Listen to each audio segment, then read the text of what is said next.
اعوذ باللہ السمیع العلیم من الشیطان اللعین الرجیم بسم اللہ الرحمن الرحیم۔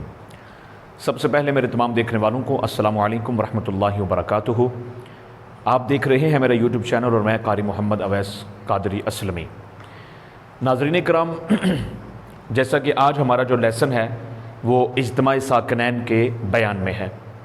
آج ہم اجتماع ساکنین کے متعلق سیکھیں گے کہ اجتماع ساکنین کی تعریف کیا ہے، پھر اس کی اقسام کتنی ہیں، اور پھر اس میں سے آگے کتنی قسمیں نکلتی ہیں اور کیا تفصیل ہے، اس کے متعلق آج انشاءاللہ العزیز ہم ڈیٹیل کے ساتھ پڑھیں گے، سیکھیں گے اجتماع ساکنین کے بیان کو۔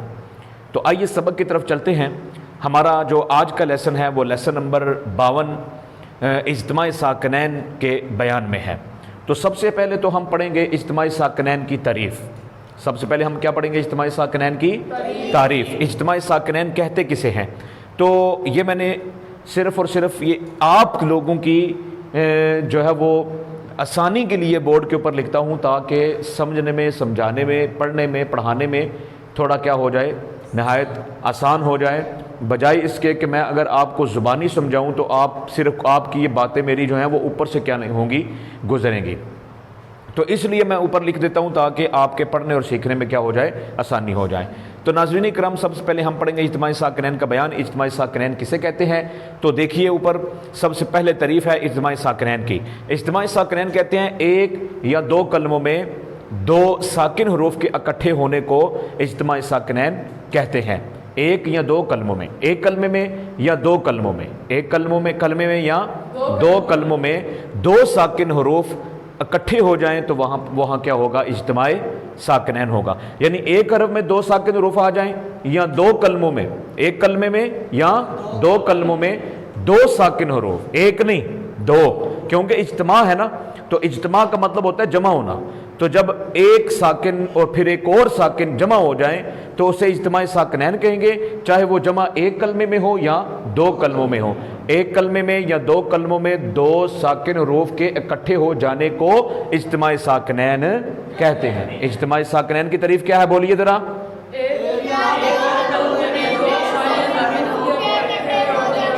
اجتماع ساکنین کہتے ہیں ایک یا دو کلموں میں دو ساکن حروف کے اکٹھے ہو جانے کو اجتماع ساکنین کہتے ہیں۔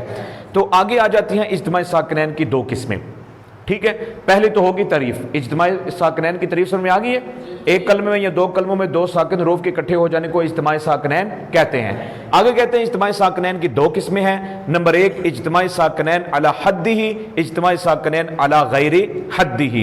اجتماع ساکنین کتنی قسمیں کون کون سی ہیں؟ اجتماع ساکنین علی غیر حدہ، حدہ اور علی غیر حدہ میں بہت تھوڑا سا فرق ہے، آپ نے بس سمجھنا ہے، اوپر میں نے لکھ دیا ہے۔ اجتماع ساکنین علی حدہ کسے کہتے ہیں؟ کہتے ہیں پہلا ساکن حرف مدہ ہو، پھر دونوں ساکن ایک کلمے میں جمع ہو۔ پہلا حرف، پہلا ساکن، جو پہلا ساکن ہے، پہلا ساکن حرف مدہ ہو، پہلا ساکن کیا ہو؟ حرف مدہ ہو، اور پھر دونوں ساکن، جو بعد والا ساکن ہے، دونوں ساکن ایک کلمے میں جمع بھی ہوں۔ پہلا ساکن حرف مدہ ہو، دونوں ساکن ایک کلمے میں جمع بھی ہوں، تو اسے کیا کہیں گے؟ اجتماع ساکنین علی حدہ۔ پہلا ساکن حرف مدہ ہو، پھر دونوں ساکن ایک کلمے میں جمع ہو، تو اسے کیا کہیں گے؟ اجتماع ساکنین علی حدہ۔ تو کہتے ہیں یہاں پر اجتماع ساکنین علی حدہ مطلقاً کیا ہوگا؟ جائز ہوگا، کسی قسم کی کوئی قید کی ضرورت نہیں ہے، بلکہ مطلقاً کیا ہوگا؟ جائز ہوگا۔ مثلا جانن، جانن، اب جانن میں پہلا الف ہے نا، حمزہ ہے، تو الف مدہ ہے، الف مدہ، پہلا ساکن کیا ہو گیا؟ حرف مدہ ہو گیا، اور پھر دوسرا ساکن، دونوں ساکنوں کو ایک کلمے میں جمع کر لیا، جانن، اصل میں جان نن تھا، جان نن تھا، تو پہلا نون ساکن بھی، پہلا نون ساکن، پھر اس سے پہلا حرف مدہ بھی کیا تھا؟ ساکن تھا، جان نون، تو جان میں الف مدہ بھی ساکن، نون بھی ساکن، تو پھر کیا کر دیا؟ اجتماع ساکنین کر دیا، ملا دیا، نون کو نون میں ادغام کر دیا، اور پہلا جو مدہ ہے اس کو اجتماع ساکنین علی حدہ ہی کر دیے، تو کیا ہوگا؟ جانن۔ اس طرح آل آنا، تو آل آنا اصل میں کیا تھا؟ اصل میں آل آنا کیا تھا؟ ال آنا کیا تھا؟ آنا، ٹھیک ہے؟ تو اس لیے پھر یہاں پر کیا ہوگا؟ اجتماع ساکنین علی حد ہی ہوگا. سمجھ آ گئی؟ آگے کہتے ہیں اجتماع ساکنین علی غیر حد ہی کسے کہتے ہیں؟ کہ اس کا برعکس کر لیں کہ پہلا ساکن حرف مدہ نہ ہو اور پھر دونوں ساکن ایک کلمے میں جمع بھی نہ ہو. پہلا ساکن حرف مدہ نہ ہو، یہاں ہو یہاں نہ ہو. یہاں ہو تو اجتماع ساکن علی حد ہی، نہ ہو تو اجتماع ساکن علی غیر حد ہی. پہلا ساکن حرف مدہ نہ ہو، دو ساکن ایک کلمے میں جمع بھی نہ ہو، تو وہاں پر کیا ہوگا؟ اجتماع ساکن علی غیر حد ہی ہوگا. کہتے ہیں پھر آگے اس کی دو قسمیں بن جاتی ہیں. آگے اس کی دو قسمیں بن جاتی ہیں. اجتماع ساکنین علی غیر حد ہی کسے کہتے ہیں؟ کہ پہلا ساکن حرف مدہ بھی نہ ہو اور دو ساکن ایک کلمے میں جمع بھی نہ ہو. ناظرین کرام، ایک کلمے میں جمع بھی نہ ہو تو اسے اجتماع ساکنین علی غیر حد ہی کہیں گے. علی غیر حد ہی، تو پھر اس کی آگے دو قسمیں بن جاتی ہیں. کہتے ہیں کہ وہ دو ساکن ایک کلمے میں جمع ہوں گے یا نہیں ہوں گے. ایک کلمے میں جمع ہوں گے یا نہیں ہوں گے. اگر ہوں تو اجتماع ساکنین علی غیر حد ہی جائز نہیں ہوگا. اگر دو ساکن ایک کلمے میں اجتماع ساکنین علی غیر حد ہی میں دو ساکن ایک کلمے میں جمع ہوں گے یا نہیں ہوں گے. اگر جمع ہو تو اجتماع ساکنین علی غیر حد ہی جائز نہیں ہوگا.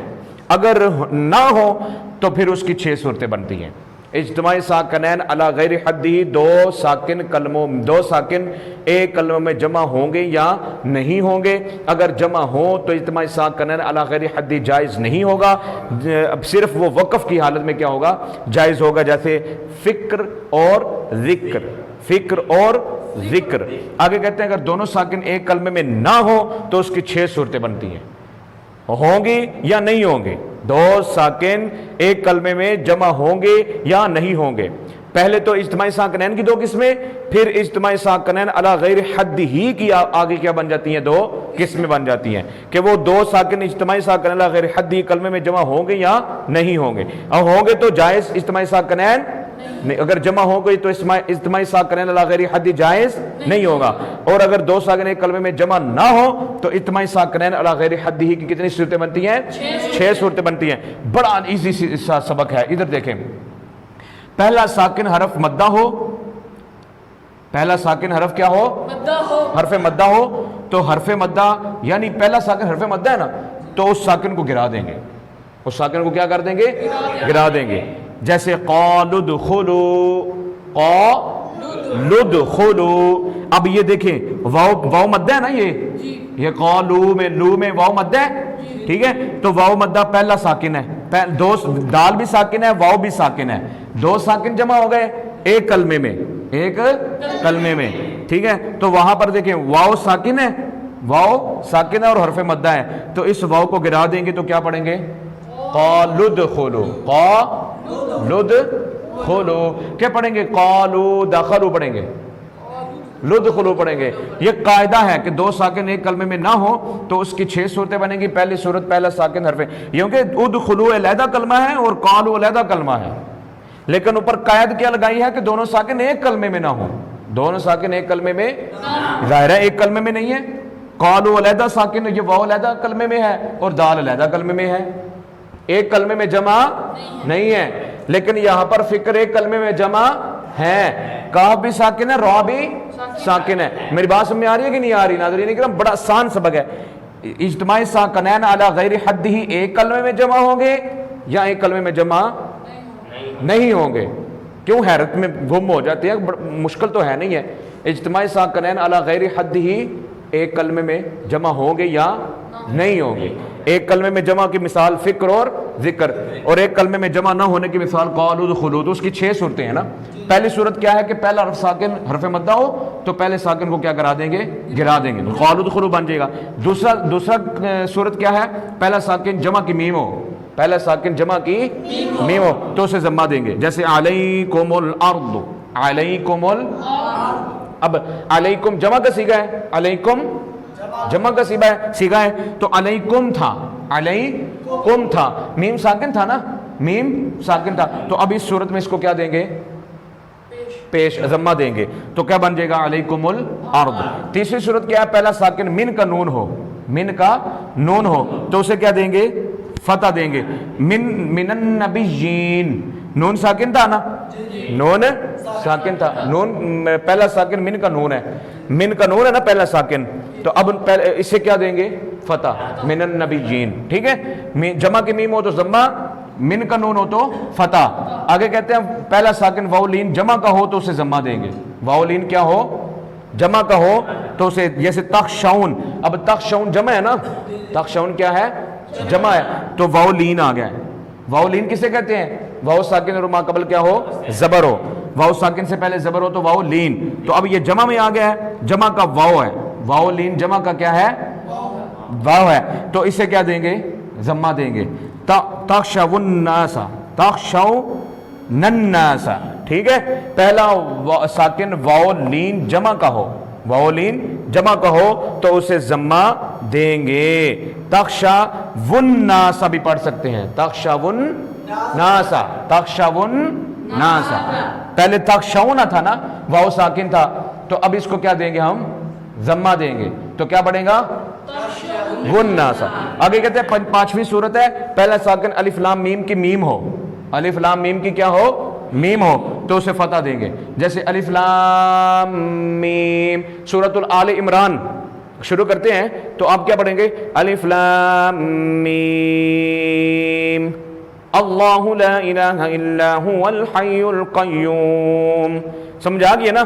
تو اگر ہم اب ملائیں گے تو کیسے پڑھیں گے؟ الف لام میم اللہ, کیا پڑھیں گے؟ ماللہ. تو پہلا ساکن الف لام میم کی میم, تو میم کو کیا کریں گے؟ فتح دیں گے. تو کیسے پڑھیں گے؟ الف لام میم ماللہ, ٹھیک ہے.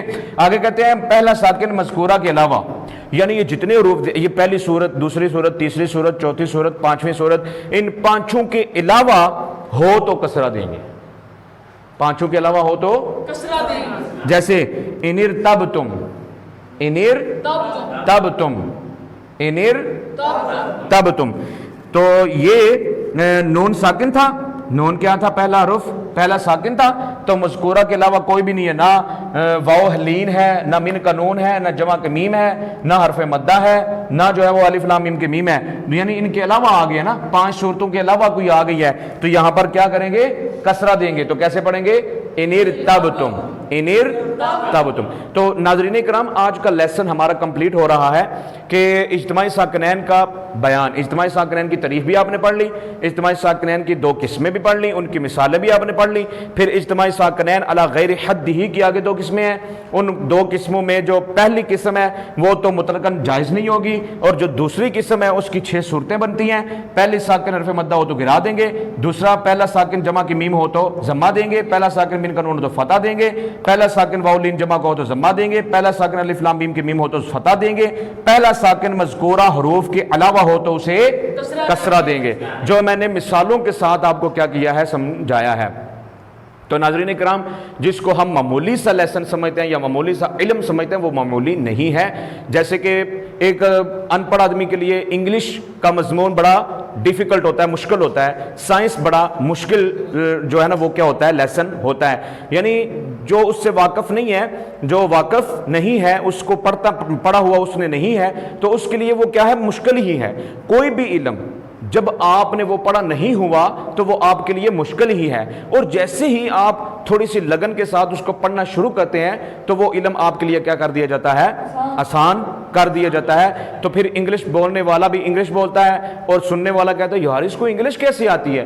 سائنس والا زبردست قسم کی جو ہے وہ سائنٹسٹ بن جاتا ہے, پھر بعد میں سائنسدان بن جاتا ہے سائنس کے تجربہ کار, اس تجربوں سے.